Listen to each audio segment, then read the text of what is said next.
Hi மக்களே, காலை வணக்கம். சூரிய பவனை பார்த்தீங்களா, சும்மா சொல்லுன்னு அடிக்கிறாரு. காலையில் எந்திரிச்சு கோலம் போடுறதுல அவ்வளோ ஒரு ஹாப்பினஸ்ஸுங்க. பொண்ணா பிறந்தவளுக்கு எல்லார் வாசல்லையும் பாருங்களேன், வண்ண வண்ண கோலங்களை போட்டு அதுக்கு அழகுபடுத்தி பூமாதேவியை வணங்குறது தான் எல்லா பெண்களுக்கும் ரொம்ப பிடிக்கும் காலையில்.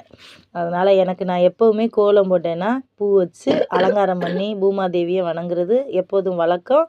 வாசலில் இந்த தாமரையை எப்போதுமே போடுங்க. லக்ஷ்மி கடாட்சமாக இருக்கும் தாமரை போடும்போது. எனக்கு அது ரொம்ப பிடிக்கும். கோலங்கள் நம்ம அரிசி மாவு கொஞ்சம் கலந்து போடும்போது நல்லாயிருக்கும். நம்ம இந்த இதிலே போடக்கூடாது, அரிசி மாவில் தான் போடணும். அப்போ தான் எறும்புகளுக்கு நம்ம தீனி போட்டதாக இருக்கும்.